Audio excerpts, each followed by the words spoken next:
Yeah, this your boy Ray Ray. The other Noah. This that Molly here. Mm. Everybody around this bitch on this motherfucker like going crazy. Like they fucking like this new crack. Dang. I'm telling you.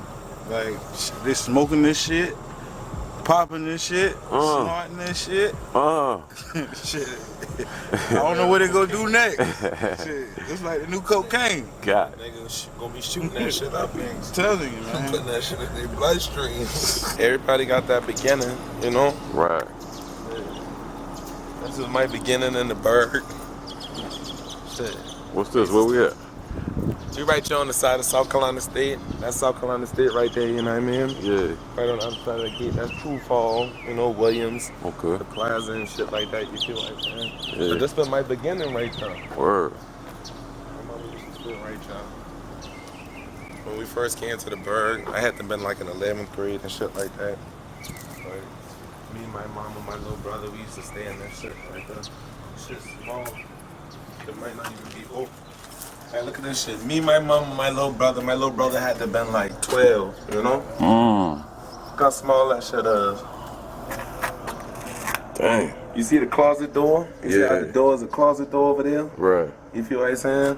That's how that shit is over there. Yeah. And like, literally in the middle of the night, I be hearing my mama boo-hoo crying through that little closet door. Right. We had challenges like any other family have. That's right. But when you striving to make a difference and when you trying to fulfill purpose, then you just hold on. Nigga know Orangeburg. My mama used to have to walk from here all the way to the end of the highway to the Holiday Inn just to go work. Right. You know what I mean, she ended up fucking being an assistant to one of the people that was running this marriage housing. She came up from being a student and then being an assistant. Right. And then now she run the whole University Village on that side of, you know? Word. She used to run this shit. She used to run one of the domes. Now she run the whole University Village dome over there. She had a whole little come up, but like this right now. Like even just feeling this shit, you feel what I'm saying? I used to be like 16, 17. I used to come right here and just sit on this tank just to smoke. Yeah. You know what I mean? College students, that gate been open, you know? College students used to just walk back and forth. They used to park up in here and everything like that.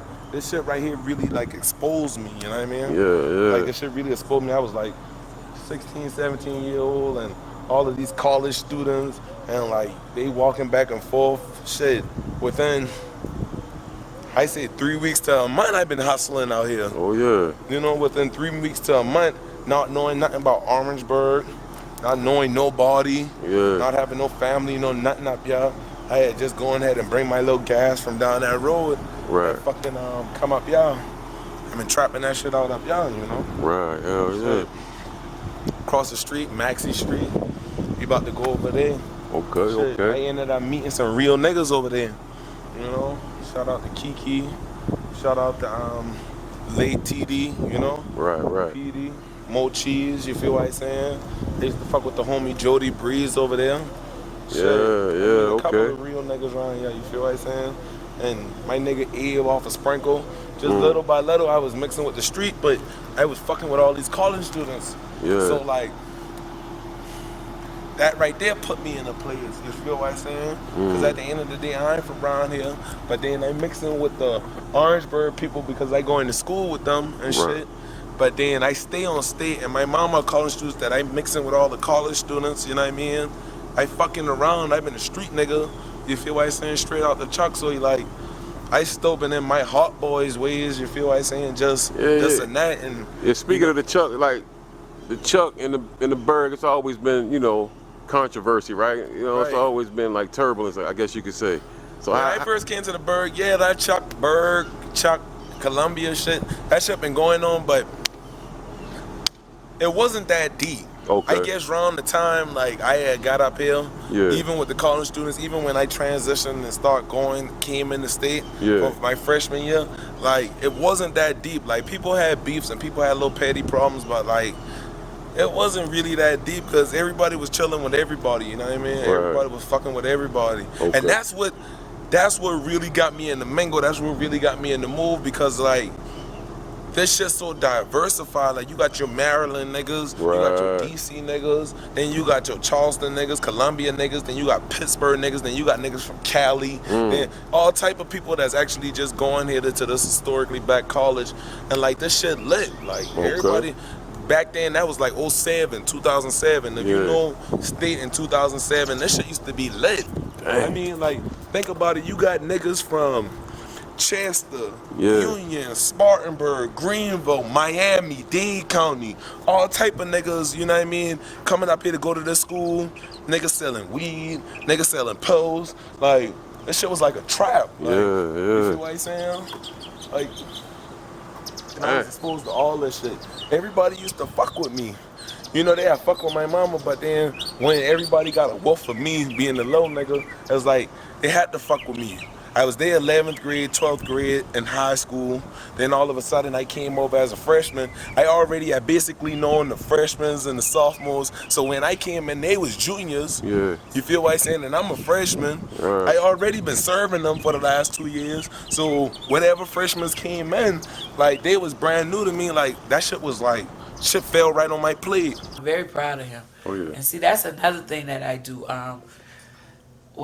Anytime there's not a night that I don't go to bed or a day that I wake up that I don't, whatever God gives me, I give him. That's right. I'll be like, you know, son, just don't let nobody steal your vision. Close your eye, because a lot of people can't see because they got blinders on. And then furthermore, if they don't see right now, then don't try to prove to them, you know. So I don't really get, you know, I got my own thing going on, so I don't really get so bogged down in what, you know, if it worked today, because everything don't come like that. You if you're consistent, committed, and determined, then God ain't got no choice but to act on his promise. This one move right there, that shit can cost you your life. One move coming out, going out that Bojangles, you got to really want this. Fly past your head. Every hood got that one store that all street niggas just pull up to. Everybody got to pull up to, all the bitches pull up to, you know? So this right there is Maxie Street. You know? Back in the day, like most of all the orgies, most of all the niggas that used to be out there, you feel what I'm saying? Them niggas probably up the road, or they done got old or gone, you know? Shout out to Step, you know? Hope my nigga coming home real soon, you know, so we could do some real shit. This shit was a whole life right there. Like, this street right there, the street right there, like, really changed my life. I was serving crack and then fucking around with low coke here, but I didn't really know the coke game. But I used to buy double ups from my homeboys, them in the truck, you feel what I'm saying? All my little cousins, Pizzo and all them boys been swaffing back then and shit, you feel what I'm saying? So we was just playing like that. Like, I'll go to the truck on the weekend. I mean, like, that weekend when I came back, I bring a half ounce with me. I probably bought that little half ounce for like $60, $65. It was some light green shit. $60, $65. I got that shit from my people. I had bring that shit up, y'all. Been serving and shit like that. Serving niggas grams for 10. Like, that was mid prices. For sure. Remember now? You know, you talking to a real, like, street nigga. I 27 years old. You feel what I'm saying? Yeah, like, I remember when it was just Reggie and niggas was selling grams of mid for $10. Dang. You feel what I'm saying? Each gram of Reggie, $5. Niggas will sell you an ounce of Reggie for 100 and a fucking ounce of mid for 140, 150. Real talk. Niggas was putting that fucking tobacco flavor shit on it. We don't stop. Niggas was putting that tobacco flavored fucking strawberry shit and everything like that on the mid. And calling it all type of shit and selling that shit for 15. Oh, I got strawberry haze. I got strawberry haze. I got this and that. You feel what I'm saying? You know, we was street niggas, like. But like, and taxi niggas, you right. The street right here, like, this street always been a main, since I came to the Bird, this street always been a main factor of my life. You feel what I'm saying? Like, I first started and I bring that fucking half ounce up here and I started serving that and shit like that. I used to get that shit from a nigga Jody Y'all see the Breeze and purple shit in like that that. shit, though? Y'all see the purple in that weed? Oh man. I used to fuck with my nigga Breeze, and my nigga Breeze used to get me straight and everything like that for a little minute, and then he used to be fucking with that other shit, but after a little minute I ain't had nothing, and then I ended up meeting some real street niggas around y'all, you feel what I'm saying? And this block right y'all really like changed my life. Cause like niggas was selling zips for $100. Niggas on this block was selling me zips for 65. Dang. You feel what I'm saying? Low nigga. Niggas was selling, they went from 65 to when they started seeing that I was really getting off to people over here, and they saw me catching serves up there on campus and shit like that, that them niggas started letting me get them shit for 50. So the traffic was heavy then though, like But that shit was live out here, what? Traffic was heavy, but the niggas that was on this block, like, I would call them niggas name, like after them niggas see this documentary, yeah, I feel if you. they see me, like I ain't see them boy in a minute. You feel what I'm saying? Some of them boys up the road, you know, TD, I can talk about TD, he been a real street nigga, he been getting money, been fucking these hoes, you feel what I'm saying? Yeah. But like, I can, you know, shout him out because shit, you know, he late, you know? Okay. Peace to him. Yeah, But like everybody else, like, you know, niggas still might be in the cuts of crevice and everything. I ain't seen people in a minute, you know? Like young homeboys that been out there, like, you know, they just doing different things in life, you know? They got families, you know? Yeah. But like, this little block right there, like, when I was 13 years old, you know, I had glasses. I've been a little chubby and shit like that, you feel what I'm saying? Right. But like, I couldn't say that I had no true 100% friends. Okay. You feel what I'm saying? Like, that shit was crazy it was crazy to say that, oh, you that young and you can't say that you got this one best friend or whatever. Like, I had my cousin Pizzo. He been there all my life. He 1 year younger than me. You feel what I'm saying? That's my second cousin. And all through my life, he done been there. You feel what I'm saying? But like, Pizzo will be here, I'll be here.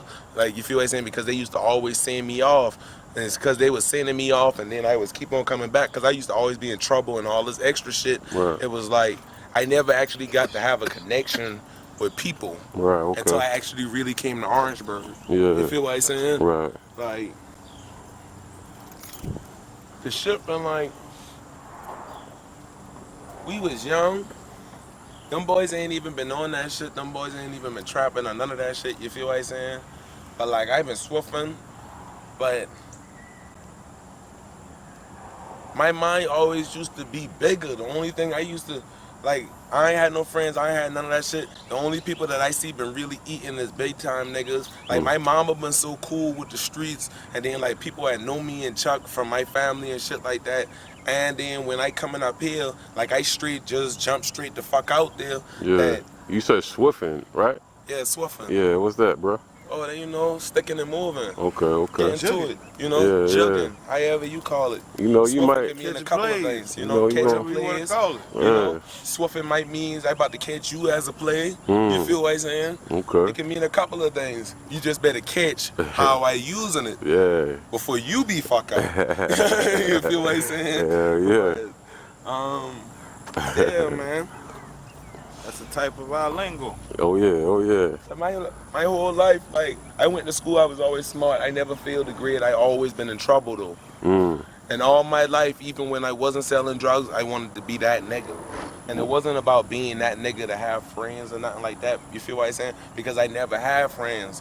But it was like, I had glasses and I was chubby, that if I had this check, and everybody will fuck with me. You feel what I'm saying? But now that I'm older, I'm like, damn, I ain't really want niggas to fuck with me.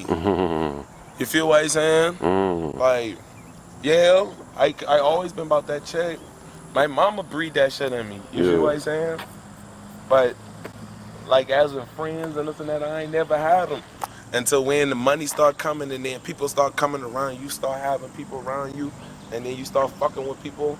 Like, you wish that as a child you ain't ever asked or called that on yourself.